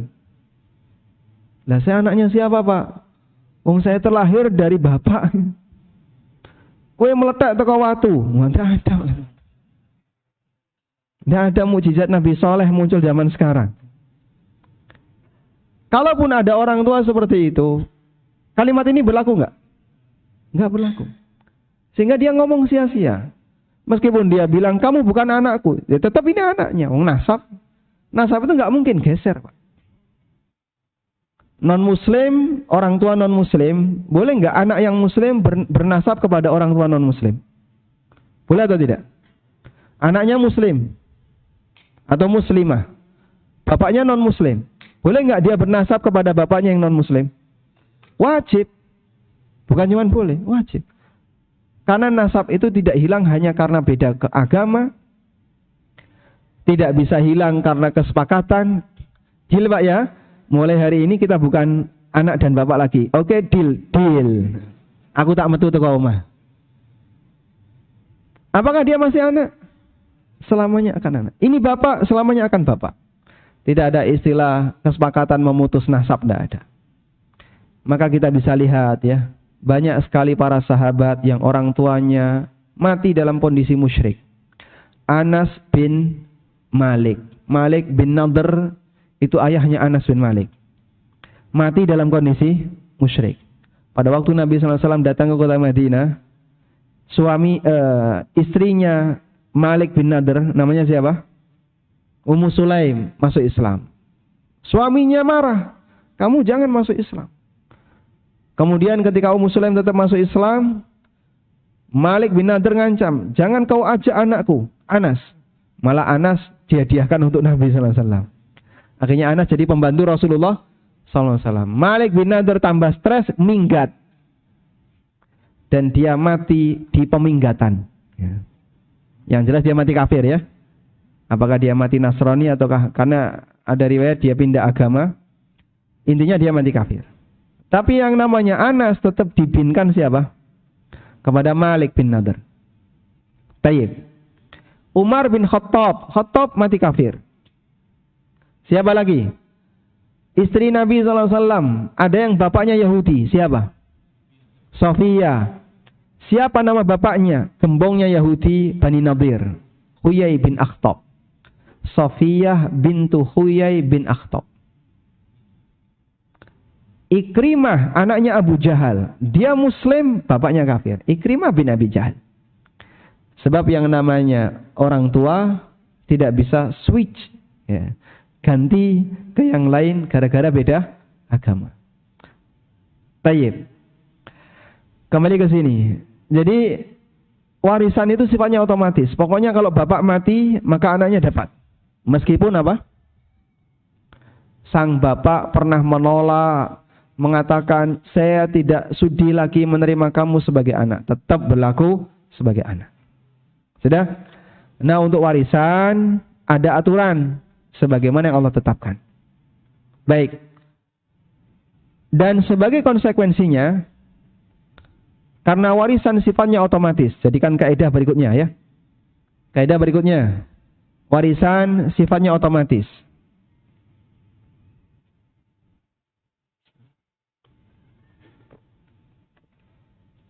Alhamdulillah. Karena warisan itu sifatnya otomatis, maka yang pertama tidak perlu akad. Bapak tidak pernah melakukan akad dengan saya dalam pembagian warisan. Tidak apa-apa. Sebab Allah yang bagi, bukan manusia yang bagi. Yang kedua, anak berbakti dengan anak yang durhaka, jatahnya sesuai aturan. Dua anak lanang loro, sing siji berbakti, nurut, sing siji badung. Apakah warisannya beda? Sama-sama laki-laki? Sama. Maka anak berbakti dapat warisan sebagaimana status dia dan bukan kebaktiannya. Nah, sering sekali ini yang jadi masalah di keluarga. Bapak sudah tua, ibu sudah tua. Anak nomor siji, loro, telu, papat, limo, lungo kabeh. Yang satu di Jakarta, yang satu di pulau mana, ada yang di luar negeri dan seterusnya. Sing paling bungsu anak perempuan, suruh jaga. Dia yang jaga orang tuanya. Dia yang merawat orang tuanya, bahkan sampai kadang tertunda nikah dalam rangka jaga orang tua. Jadilah ini anak lebih berbakti dibandingkan yang lain. Sampai akhirnya orang tua ini meninggal dunia. Dilakukan pembagian waris. Ini anak perempuan lebih berbakti dibandingkan kakak-kakaknya yang laki-laki yang semuanya keluar daerah. Saat dilakukan pembagian waris, yang laki-laki dapat 2 kali anak perempuan. Loh, ini yang paling berbakti kok malah dikai paling sedikit. Gimana Pak kira-kira jawabannya? Gimana jawabannya Pak? Jawabannya gimana? Warisan tidak bergantung kepada aktivitas berbakti dan tidak. Sehingga berbakti kamu ini yang jamin pahalanya Allah, bukan warisan. Mosok gelem berbakti nek dicekeli warisan. Nek ra dicekeli warisan durhaka kabeh. Dan itulah kita. Makanya sampai kadang ada perkataan seperti ini ya. Sampai ada perkataan seperti ini. Seorang ibu, dia bisa melayani banyak anak. Bisa melayani banyak anak. Tapi banyak anak belum tentu bisa melayani seorang ibu. Dan ada juga ya, ada banyak anak tidak bisa melayani satu ibu. Tapi satu bapak bisa melayani 4 ibu. Betul Pak? Wah, ini gak nyambung ini temanya bahasa. Salah ya ini. Baik, tolong dihapus nanti ya video ini. Masya Allah. Inilah perbedaan antara orang tua dengan anak. Orang tua berdua punya anak 9, diurus semuanya. Tapi anak 9 belum tentu bisa ngurusi 2 orang tua. Masya Allah Pak, makanya tidak bisa disamakan ya. Orang tua ngerawat kita sejak kecil, penuh dengan kerepotan, dan semangatnya semoga anak ini panjang umur. Anak ngerawat ibunya yang mungkin sudah tua, repot, harus nyeboin ketika buang air, Masya Allah. Dan semangat anak ketika ngerawat orang tua gimana? Kapan ibunya meninggal? Sehingga begitu ibunya meninggal, alhamdulillah, wis leren. Kita seperti itu. Makanya jasa orang tua tidak bisa terbalaskan dengan apapun. Kecuali oleh kata Nabi SAW, kecuali ketika ibumu seorang budak, bapakmu seorang budak, lalu kau merdekakan. Dan kesempatan itu tidak mungkin kita punya. Dan itu pun ketika orang tua meninggal, anak saya dicekeli harta, masih dicekeli warisan. Kadang orang mau berbakti karena dia dicekeli warisan. Semangat anak berbakti nek wong tuane sugih, nek wong tuane ra duwe disepelekni. Ada yang seperti itu. Waliyadzubillah, jangan sampai itu terjadi pada diri kita, sehingga mari kita sama-sama berjuang untuk menjadi anak yang berbakti. Saling kerjasama ya, suami istri. Jadi suami yang berbakti kepada orang tuanya, istrinya dukung. Jadi istri yang bisa berbakti kepada orang tuanya, suaminya juga dukung. Sebab pernikahan tidak hanya menggabungkan dua insan, tapi juga menggabungkan dua keluarga besar. Kebahagiaan sepasang suami istri ini adalah kebahagiaan keluarga besar yang ada di belakangnya. Baik, kembali ke sini. Karena itu, mengingat warisan sifatnya otomatis, maka anak berbakti tidak bisa mendapatkan warisan lebih. Demikian pula sebaliknya, anak yang durhaka, warisannya tidak boleh dikurangi. Dan oleh karena itu, dilarang melakukan tipuan untuk menghalangi adanya warisan. Dilarang melakukan praktek penipuan untuk menghalangi adanya warisan. Model hilah dalam rangka menghalangi warisan. Di buku saya sebutkan di halaman 45, praktek seperti ini. Di halaman 85. Ada orang yang melakukan praktek hilah, yaitu membuat data palsu atau membuat hilah agar tidak dapat warisan. Contohnya, kejadian suami istri di mana suami ingin istrinya nggak dapat warisan. Contohnya apa? Dicerai menjelang wafat. Dicerai menjelang mati. Taib. Para ulama memberikan rincian. Kalau ada seorang suami yang menceraikan istrinya. Mantan istri ada, Pak? Ada. Mantan anak? Tidak ada. Tadi kita sudah sampaikan ya, untuk hubungan orang tua dan anak tidak bisa dipisahkan. Tapi kalau hubungan suami istri bisa.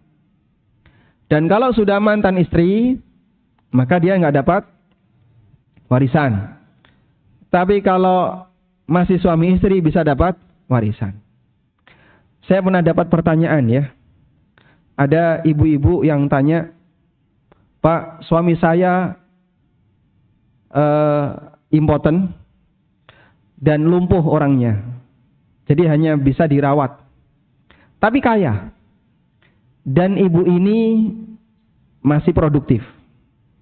Terus beliau menyampaikan, boleh nggak saya nikah lagi tanpa bercerai dengan suami yang pertama? Masya Allah. Ibu kalau mau nikah lagi harus bercerai dengan suami yang pertama. Tapi saya nggak mau bercerai. Kenapa? Tinggal sebentar lagi orang ini. Poyo kok yang ngerti. Udah lagi kan game over ya. Jadi maksud dia nggak mau bercerai agar nanti bisa mendapatkan kekayaannya, hartanya. Cuman dia karena masih wanita produktif, punya ketertarikan untuk nafkah batin, sehingga dia pingin nikah lagi. Ya aturan seperti itu nggak bisa. Baik. Terus hal yang sama juga terjadi pada suami. Kadang suami jengkel, akhirnya dia ingin menceraikan istrinya, biar nanti istrinya nggak dapat warisan. Maka kita kasih rincian di sini ya. 1. Untuk cerai yang masih bisa rujuk.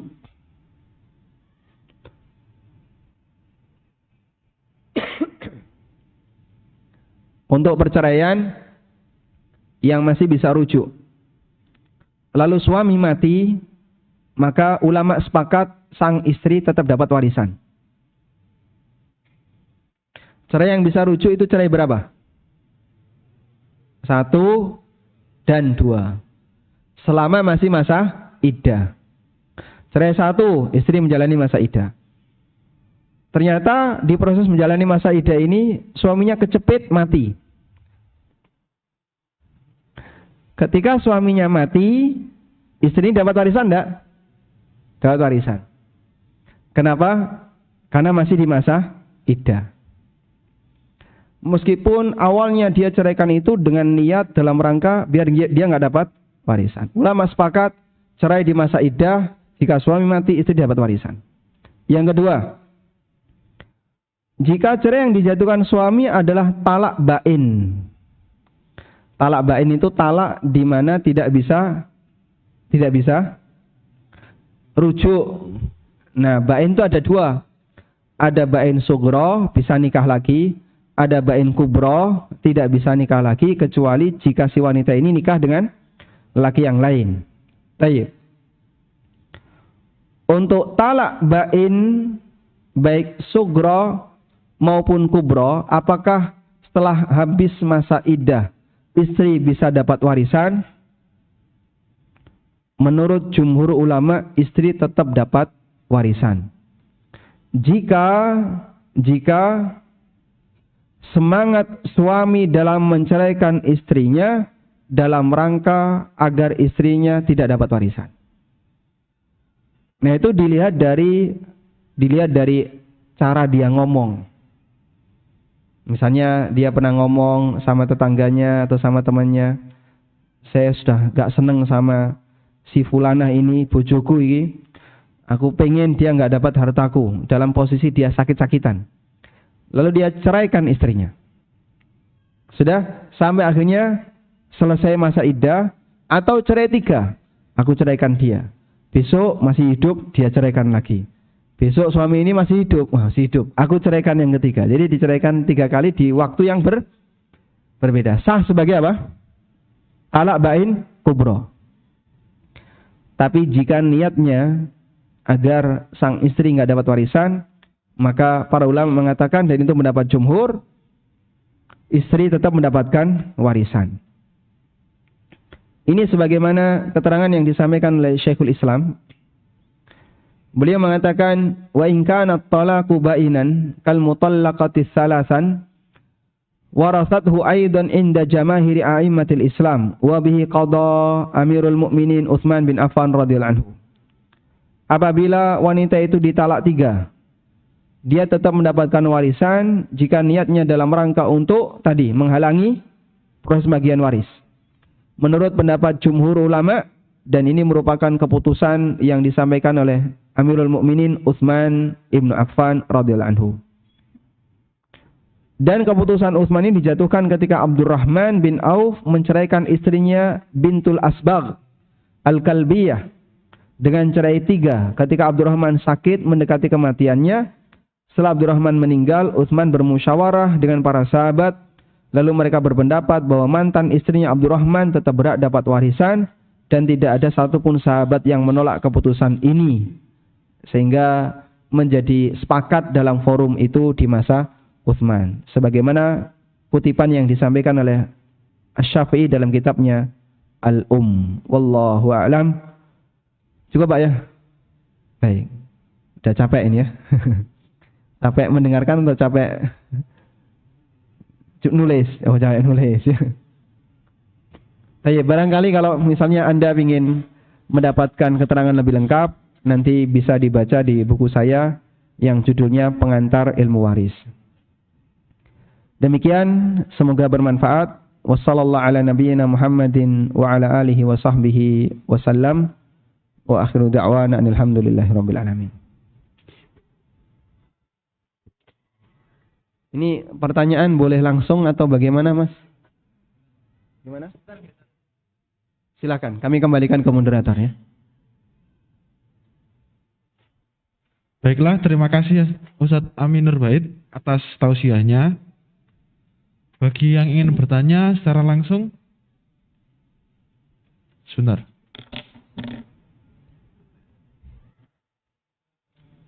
Monggo Bapak yang baju merah dulu tadi. Sebentar. Pakai mikrofon bisa? Ada mikrofonnya. Waalaikumsalam warahmatullahi wabarakatuh. Permisi.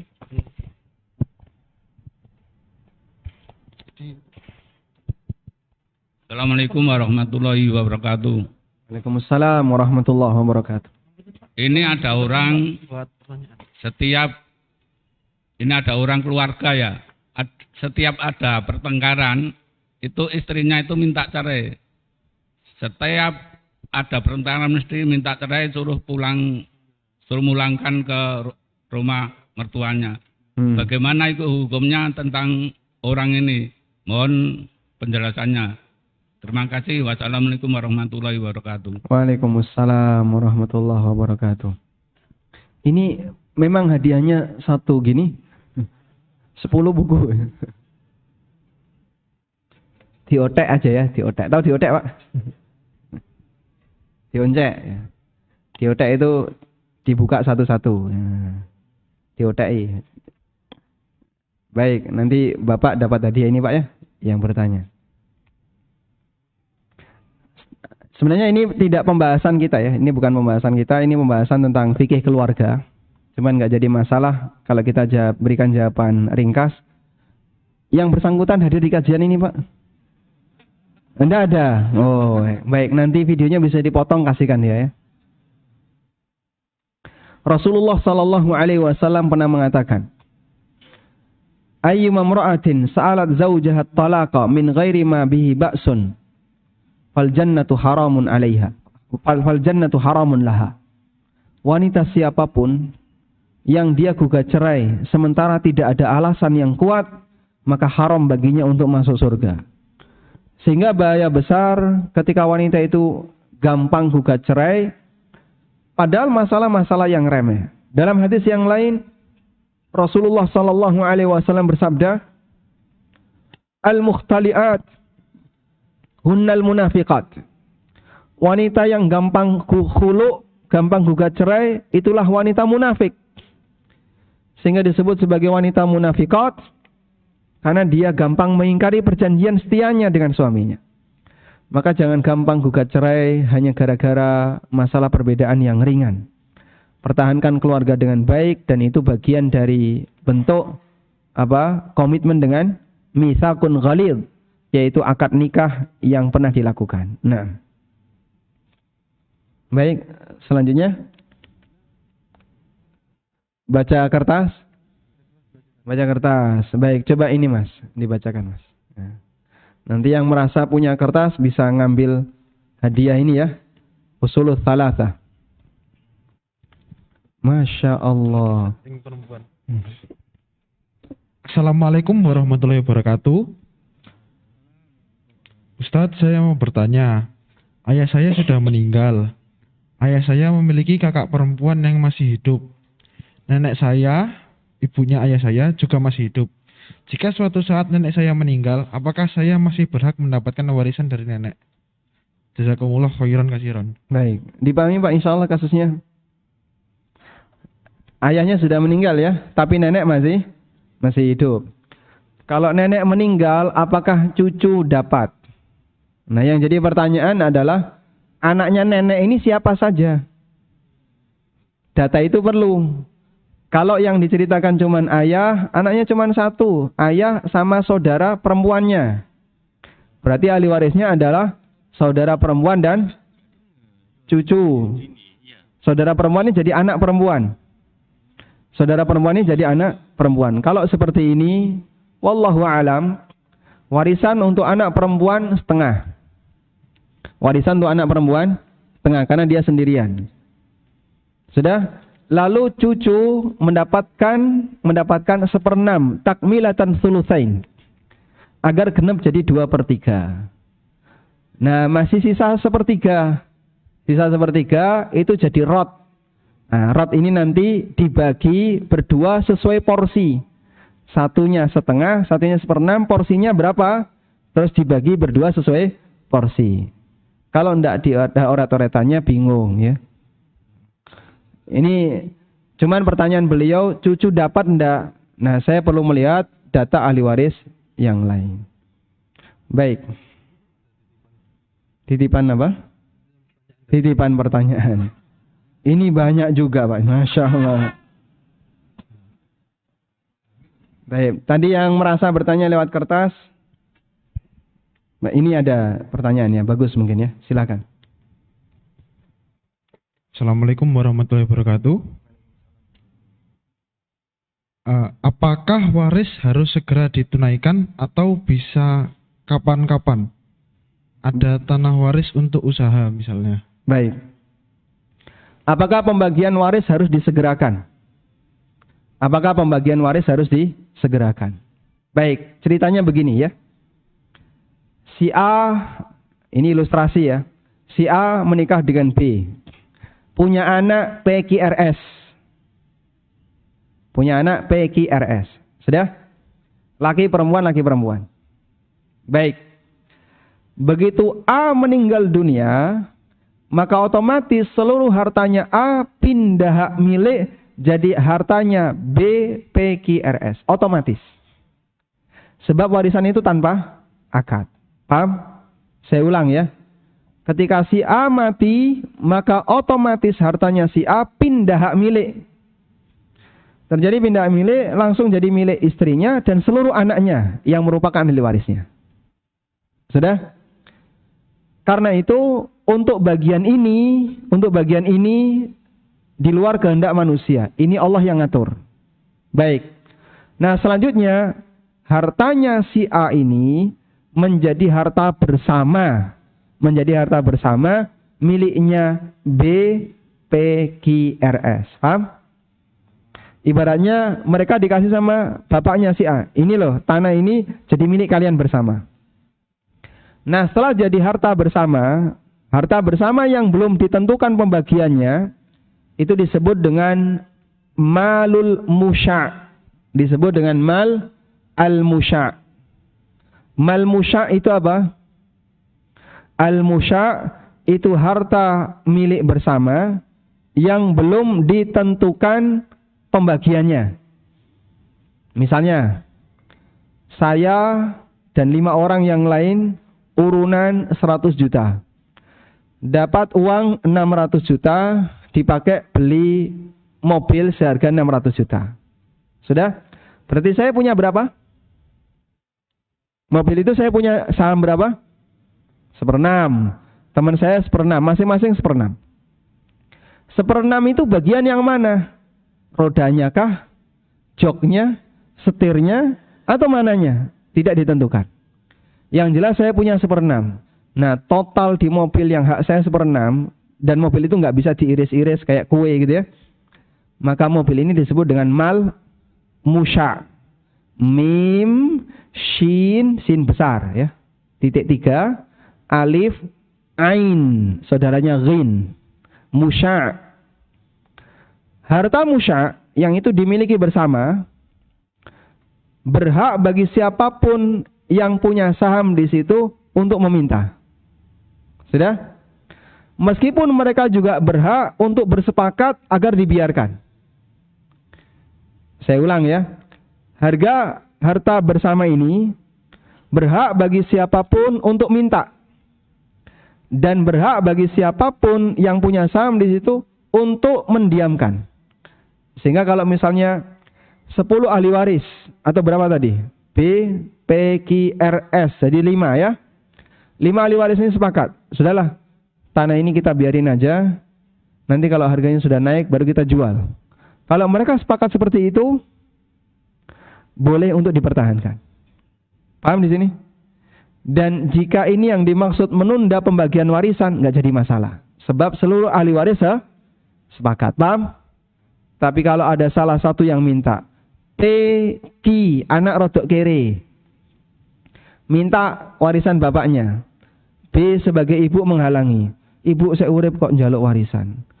Gak pantas, gak sopan. RS sebagai saudara pembela ibu, dia memarahi Peggy. Tidak boleh kayak gitu, tunggu ibu mati. Sudah, kalau seperti ini yang terjadi, maka sang ibu berarti menghalangi hak milik orang lain. Boleh nggak? Tidak boleh. Karena ibu ini menghalangi hak milik orang lain. Hukumnya tidak diperbolehkan. Paham insyaallah? Nah, inilah yang dimaksud pembahasan tidak boleh menunda warisan. Apabila di situ sampai pada keadaan menghalangi hak milik orang lain. Tapi kalau tidak sampai menghalangi hak milik orang lain, tidak masalah. Wallahu a'lam. Baik. Kita sampai jam berapa?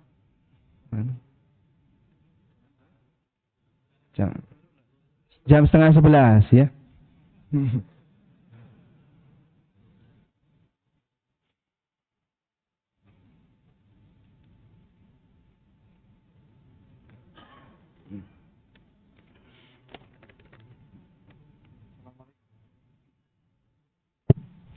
Assalamualaikum warahmatullahi wabarakatuh.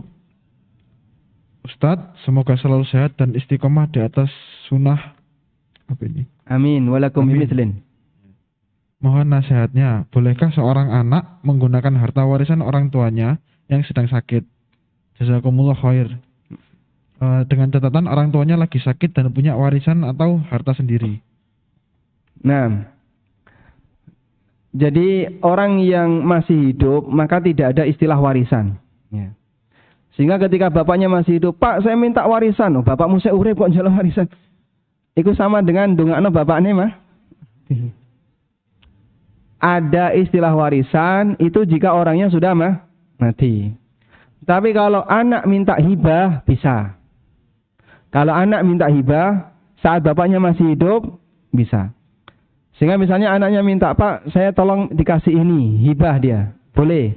Tapi nanti syaratnya anak yang lain juga harus dikasih yang sama. Paham?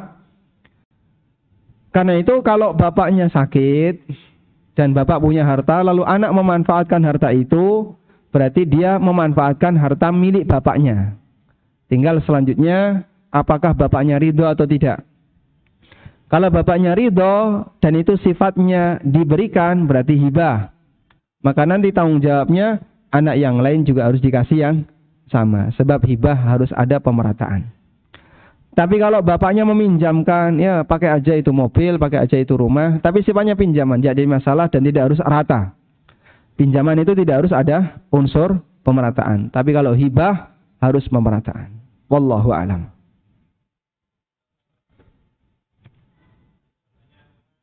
Oh baik, nanti dapat hadiah. Oh bukan. Oke. Keliru maksud.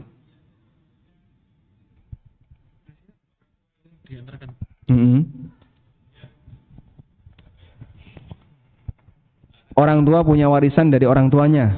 Baik, dari atasnya. Baik, terus beliau sakit. Mohon maaf Ustaz. Jadi orang tua ini dia punya warisan atau katakan dia punya harta sendiri, kemudian dia sakit. Nah, anak-anak ini rembukan. Sebaiknya apakah anak-anaknya yang membiayai orang tuanya atau menggunakan warisan ini? Ya itu. Rebutan apa, Pak? Ya rembukan maksudnya. Rebutan merawat. Rembukan, ya, rebutan. Iya. Nah. Jadi maksudnya itu apa yang harus dilakukan, apa tetap dibiarkan begitu aja? Dibiarkan maksudnya gimana? Dia kan punya warisan, artinya anak-anaknya tidak bisa merawat secara misalkan kalau misalkan harus masuk rumah sakit misalnya kelas 1 karena anaknya punya keterbatasan jadi kelas 3 misalkan. Padahal kalau seandainya hartanya ini digunakan warisannya ini, mungkin dia mendapatkan yang lebih bagus. Nah, itu bagaimana Ustaz secara syariat itu apa yang harus dilakukan anak-anaknya begitu? Masya Allah, baik. Kalau harta warisan bapaknya dipakai untuk merawat bapaknya, nanti jadinya berkurang. Eman ya, ini sudah calon warisan sebentar lagi, gitu. Makanya ada kadang anak yang sayang, bapaknya kenapa nggak dimasukkan ke rumah sakit? Wah nanti mengurangi jatah warisan. Ya ini nggak benar kayak gini. Ya seharusnya kalau boleh saya sarankan, bapak punya hak terhadap harta itu sepanjang beliau masih hidup. baik harta beliau pribadi maupun warisan dari orang tuanya. Jika memang hak pengobatan itu harus ditunaikan, maka anak tinggal tunaikan. Wong itu bukan harta anak kok. Belum jadi harta anak sampai bapaknya meninggal. Sehingga dia nggak boleh gandoli. Wah, gimana timbangannya engko ilang ning rumah sakit, wis barno wae bapakne mati dhewe iso kok ya. Nggak boleh kayak gitu ya. Silahkan gunakan untuk biaya pengobatan bapaknya selagi masih memungkinkan. Dan kalaupun misalnya Allah takdirkan beliau meninggal dunia, ya, dan sampai menghabiskan warisannya, ya sudah, anak tidak boleh untuk gandoli, sebab itu adalah harta milik beliau dan beliau yang paling berhak untuk memanfaatkan sebelum anaknya. Wallahu a'lam. Baik. Selanjutnya.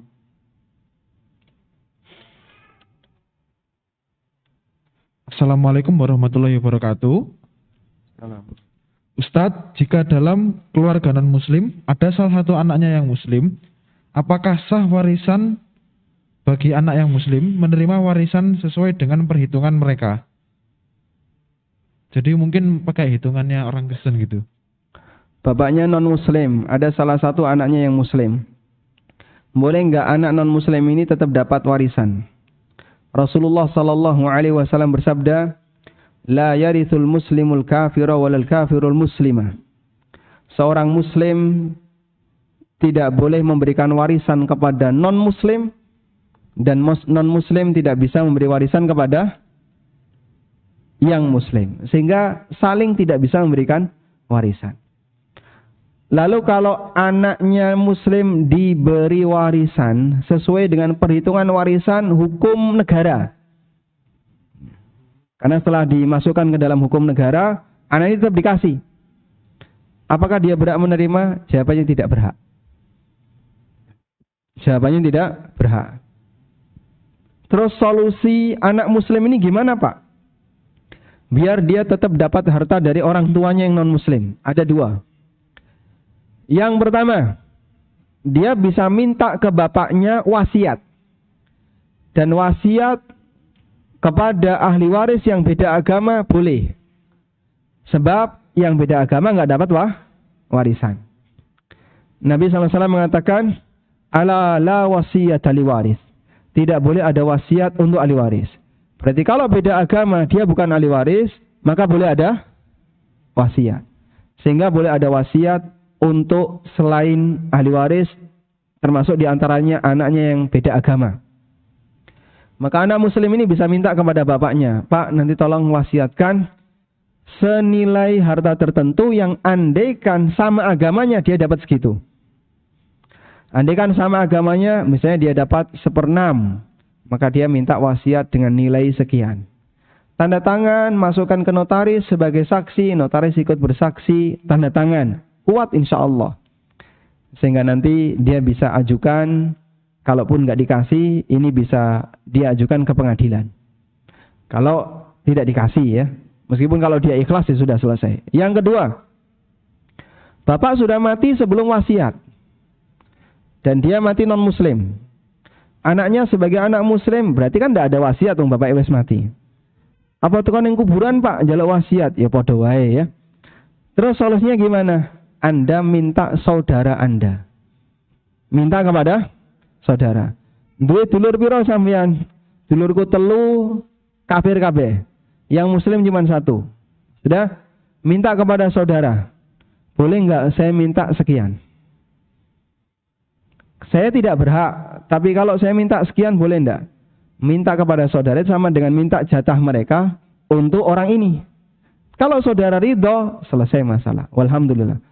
Dan boleh ahli waris yang tidak dapat warisan minta jatah kepada ahli waris yang lain. Wallahu a'lam. Cukup ya? Walhamdulillahirabbil alamin. Karena sudah jam 11. Ini tolong nanti diapakan sama panitia. Lalu kalau ada ustadz yang lain yang bahas masalah warisan bisa disampaikan. Insyaallah. Baik demikian, semoga apa yang kita bahas ini bermanfaat. Dan bagi Bapak Ibu para penanya berhak mendapatkan buku ini, Matan Ushulus Salasah. Hadiah ini diapain?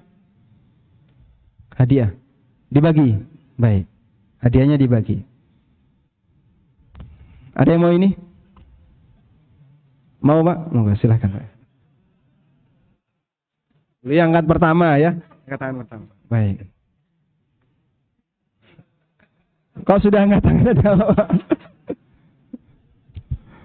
Hah? Belum jawab. Baik, belum dapat. Masya Allah, gimana? Hah? Pertanyaannya gimana? Coba ringkas saja, ringkas saja. Nah.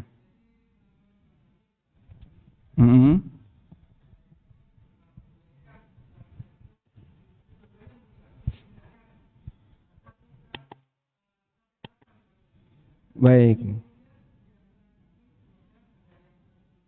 Ada yang kurang beruntung.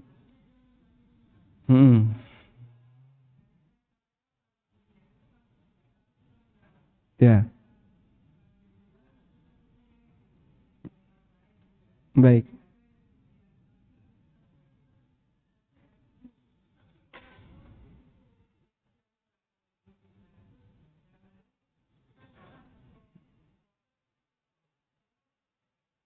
Lima saudara, 4 saudara. Baik. Baik. Barakallahu fikum. Tadi untuk masalah disegerakan dan ditunda kita sudah jawab ya. Intinya harta itu apakah mau ditunda atau disegerakan kembali kepada kesepakatan para ahli waris. Kalau ada salah satu yang minta disegerakan, berarti nunggu aset ini terjual. Kalau aset ini susah untuk terjual, rela nggak salah satu di antara saudaranya nyusui? Ya gue tak bayari aja, tak susui. Harganya ini berapa? Harga berapa itu bisa mendatangkan tim appraisal. Masya Allah. Wah tambah larang nih kalau ya. Dikira-kira aja takon pasarannya sama masyarakat kanan kiri. Ini kira-kira pasaran rumah ini berapa? Sekian. Baik. Berarti dibagi. Ini dapat sekian, ini dapat sekian, dapat sekian ya. Anak laki-laki 2 kali dibandingkan anak perempuan. Lalu diputuskan. Berarti ini kalau diuangkan jadi sekian. Nyusui. Hakku 200 juta. Berarti kalau jenengan mau beli rumah ini, silakan beli hak saya. Dibayari 200 juta. Sudah? Saham orang ini diakuisisi si A. Sahamnya C dibeli juga sama si A. Saman jatahi piro? Oh anak wedok 100. Bayari 100. Nah dia sudah dapat jatahnya. Jadi si A punya 3 saham. Saham miliknya, B adiknya, dan C adik perempuannya.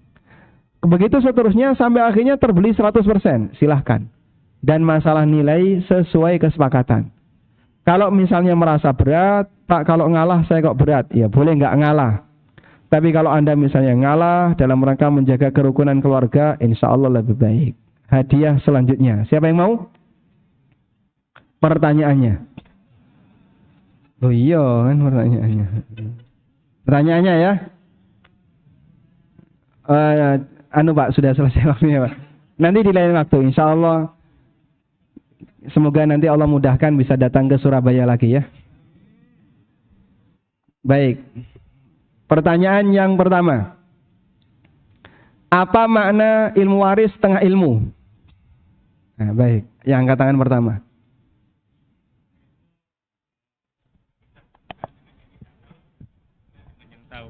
Gimana? Ada waktu? Apabila itu dibenturkan dengan yang tahu dengan tidak tahu, maka itu ilmu itu menjadi setengah, Ustaz. Hubungannya dengan warisan apa itu? Kalau tidak tahu warisan berarti setengah ilmu gitu. Baik, silahkan mencoba jawab. Ilmu waris untuk yang sudah?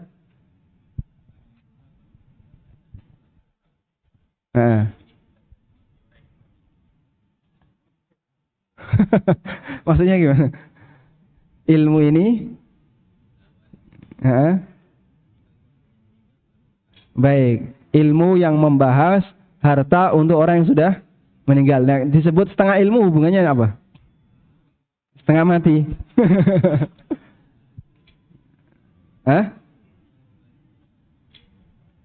Karena sesuatu kalau disandingkan dengan lawannya jadinya setengahnya. Barakallahu fikum. Masya Allah Pak Wahyu ini dapat hadiah. Masya Allah. Orang jauh nih Pak dari Kalimantan. Jazakallahu khairan. Ini kok sudah pada bubar berarti sudah selesai ya? Baik, kita selesai saja kalau begitu. Demikian yang bisa kita bahas. Semoga jadi kajian yang bermanfaat. Semoga Allah Ta'ala memberkahi apa yang kita pelajari. Wassallallahu ala nabiyyina Muhammadin wa ala alihi wa sahbihi wa sallam. Wa akhiru da'wana anilhamdulillahi rabbil alamin. Wassalamualaikum warahmatullahi wabarakatuh.